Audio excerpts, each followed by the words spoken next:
This is David Wheaton. The following is a short take from the Christian Worldview radio program.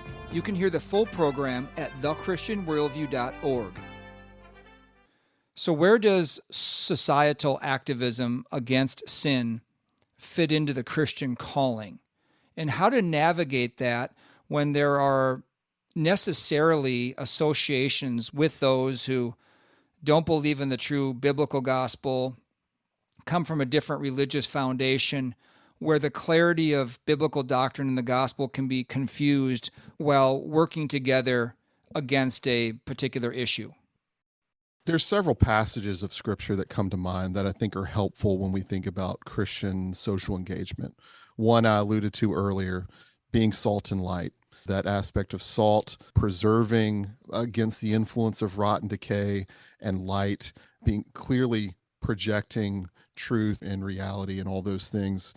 There's also Ephesians chapter 5, verse 11, which says, "Take no part in the unfruitful works of darkness, but rather expose them." I mean, that's a verse that I connect very closely with Don, because that was Don's call. He was calling things out. He was pointing people to understand what was happening in these dark corners of your everyday life in American society. What is it really like to hear what television producers and executives think about American society and culture? What is the influence of pornography and anti-Christian bias in media, the rise of the homosexual agenda, all these different things that were at work? And so he had to expose those things. And the other aspect, you talked about Christians feeling that conflict between preaching the gospel and standing up and speaking out on social issues or matters of, societal concern. Well, within the Great Commission, you have this call to make disciples of all nations and to teach them to observe all that Christ commanded.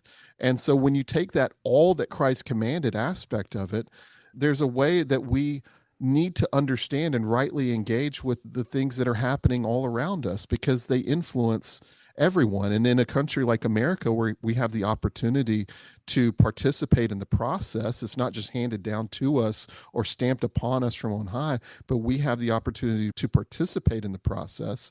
Then we need to take advantage of that opportunity if we want to preserve the opportunity for that religious liberty going forward. There's, of course, all kinds of things you could say about that. Sometimes that does mean that you lock arms with people who, in a common cause that we can collectively see is wrong. You don't have to be a Christian to know that it's bad for people to drunk drive. We can come together on an issue like that and say that this is harmful to society, it's harmful to people, but while at the same time maintaining our distinctives and saying, well, I'm coming from this as a Christian.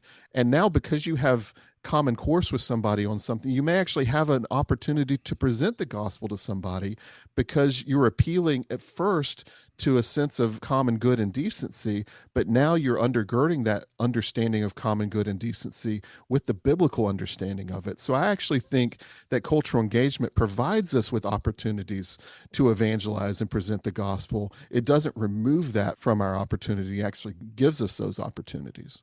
This has been a short take from the Christian Worldview radio program. To hear the full program and connect with this nonprofit radio ministry, go to thechristianworldview.org. I'm David Wheaton.